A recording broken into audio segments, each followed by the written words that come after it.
Eu peguei um passageiro no aeroporto que tinha acabado de chegar de São Paulo. E ele faz parte da cúpula da Mancha Vermelha, que é uma organização do PT que participa das altas reuniões junto com Lula, Zé Dirceu, todo o pessoal que está no topo, no topo da hierarquia, né, Uhum. da Mancha Vermelha, que é o PT. E ele falou para mim assim: acabei de chegar de uma reunião lá em São Paulo com o Lula. Falou: e o que eu quero pedir para você, cara, avise as pessoas que vão votar nele. Pelo amor de Deus, não faça isso. Falou assim: eu não posso deixar de votar nele porque eles conseguem ver em quem eu votei. Falou, não tem essa de não saber, voto é secreto, mas eles conseguem ver em quem eu votei porque eu faço parte da cúpula. E se eu não votar nele, eu tô traindo a cúpula. E ele falou assim: não deixem as pessoas votarem, tenta passar o máximo de informação possível para frente, para não votarem no Lula. Vocês não têm o mínimo de noção o que tá para vir a partir de 2023 com a posse do Lula. Vocês não têm noção. Ele falou Vai alguma ser coisa? um dos maiores golpes que vai ser dado no Brasil. O Lula não vai administrar o Brasil como ele administrou 4 anos. Os 8 anos, na realidade, né? 8 anos Uhum. de Lula, só Lula, 8 anos. Depois veio mais 6 anos aí, 6, 7 anos de Dilma. E ele falou: ele não vai governar como ele governou os 8 anos dele. Ele vai governar com ódio. Ele tá com ódio mortal dos brasileiros. Porque ele Ódio foi mortal. investigado e preso, né? E aí ele falou assim: quando ele fala que o povo vai voltar a comer carne, picanha de novo, vocês não têm noção que tipo de carne picanha ele está falando. Não é de boi. E nem muito menos suína. Vocês não têm noção.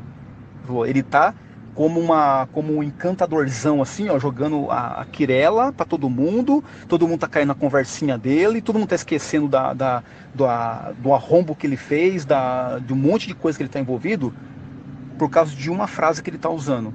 E o povo tá caindo. Ele falou: Que o povo tá frase? caindo. Que frase? E o que vai acontecer no Brasil vai ser a pior de todos os tempos. Se todo mundo achou que a gripe, a pandemia, Foi terrível? foi terrível, você vai ver o que vai acontecer a partir de 2023 sem pandemia no Brasil. Ixi, Maria, misericórdia. Falou: vocês não têm noção o que vai acontecer. Ele falou assim: moço, eu não posso abrir muita coisa, porque se eu começar a falar tudo o que eu sei, dá um Ele pode livro. ser até morto, né? Ele falou: ele vai ser morto e eu, por ter pego ele, capaz de ter eu de ser morto. Então ele falou assim: Uhum. olha, cara, só fala para não votarem, porque vocês não têm noção, não têm noção o que vai acontecer no Brasil. Ele falou Só assim: olha, Deus para ter misericórdia. fizemos acordo com o Ortega, já está fechado o acordo com o Ortega, já está fechado com o Maduro, já está fechado com o Hernan Fernandes e com a Cristina Kirchner, da Argentina, já está fechado com a família Castro, e principalmente, que é o bolo, a cereja do bolo que o Lula fala, né? Que é a cerejinha do bolo, já está fechado com Xi Jinping, que é o imperador da China. Sabe o que vai acontecer com o Brasil a partir de 2023 com Lula?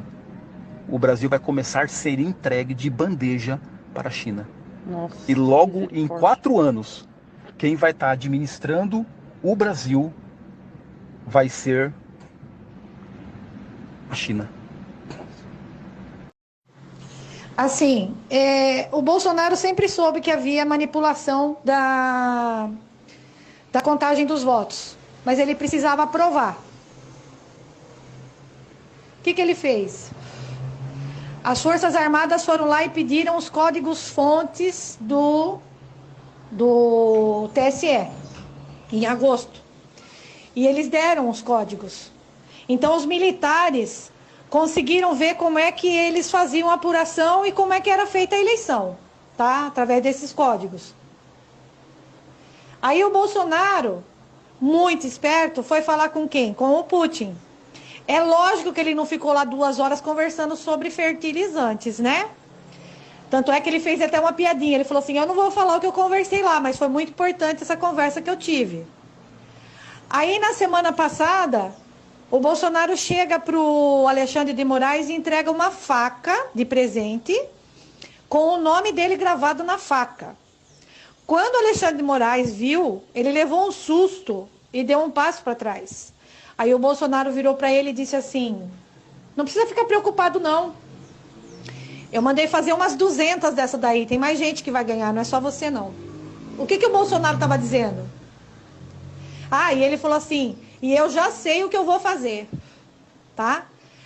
E o que o Bolsonaro estava querendo dizer com isso? Provavelmente ele já sabe quem foi o mandante da facada, né? Então ele mandou uma mensagem subliminar para o Alexandre, ele já deve estar com tudo na mão. E ele quis dizer o seguinte: eu vou virar esse jogo. Então o Bolsonaro pediu para os russos o ajudarem nesse sentido. Ele deixou os hackers da esquerda globalista invadir o sistema durante toda a eleição, porque eles iam se concentrar no Lula. Então eles foram mexendo nos votos, todos os votos do Bolsonaro foram passando para o Lula, e o Lula ficou recebendo voto, e o Bolsonaro ficou sem nenhum voto durante 1 hora. Então os nossos votos foram para o Lula, certo? Só que o Bolsonaro deixou a eleição correr até perto do final. Por quê? Porque ele precisava eleger toda essa bancada forte que ele elegeu. Essa é uma das provas para o povo enxergar como é que o Bolsonaro elegeu 101 deputados federais, 15 senadores, acho que 8 governadores, e ainda tem mais governador indo para segundo turno, e não elegeu o Bolsonaro. Então todo mundo ficou com essa pulga atrás da orelha.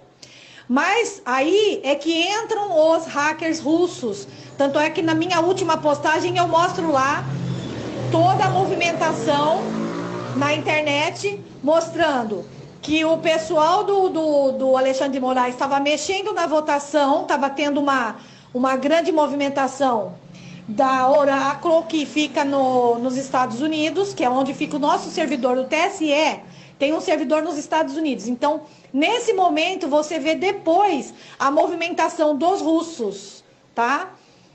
Na outra imagem, você vê a movimentação dos russos parando a apuração dos votos.